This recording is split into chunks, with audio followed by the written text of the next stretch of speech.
Bonjour, je te souhaite vraiment une excellente semaine bénie. Sois encouragé par cette parole-là que je te partage. Dieu connaît la fin d'une chose avant son commencement. Et ce que sa bouche a dit, sa main l'accomplit. Il n'en demeure pas moins que tu es acteur, tu es actrice de ton histoire. Donc la pensée d'aujourd'hui, tu es acteur de ton histoire. Tu connais l'histoire du peuple d'Israël. Il était esclave en Égypte. Cela a duré des années. Et dans sa souffrance, ce peuple s'est souvenu qu'il a un Dieu. Il s'est mis à crier, à appeler le secours de l'Éternel. Dieu a vu, Dieu a entendu, Dieu a connu ses douleurs.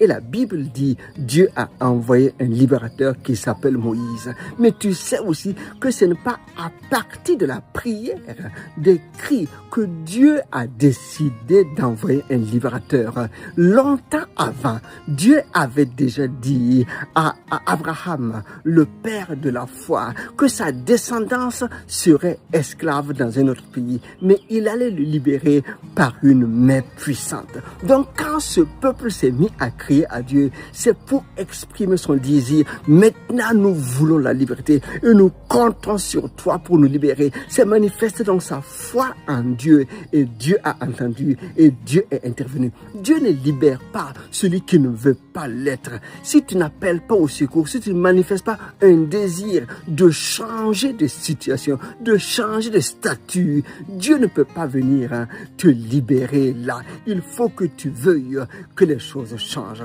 La preuve, c'est que quelque temps plus tard, alors que Dieu a conduit ce peuple dans le désert avec une main puissante, une présence de Dieu extraordinaire, des miracles de prodiges, ce peuple arrive au bord de la terre promise. Il est conduit par Moïse et ce peuple doit entrer dans le pays et posséder son héritage. Moïse envoie les espions, tu connais, mais quand les espions sont revenus et ils font leur rapport, le peuple est dans la peur, il est dans l'angoisse et il rentre en rébellion contre Dieu. Il décide, non, nous ne pouvons pas avoir la victoire sur nos ennemis alors que celui qui les a délivrés est encore avec eux pour leur donner la victoire. Mais ils ont préféré s'éloigner de la volonté de Dieu. Les voilà donc errants dans le désert pendant 40 ans.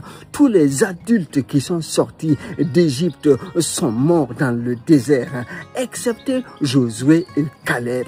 Quand le temps marqué, Josué a pris le leadership. Il a écouté la voix de l'Éternel. Et la nouvelle génération a écouté les instructions données par Dieu. Et les voilà alors en marche pour conquérir enfin le pays promis. Par leur obéissance, le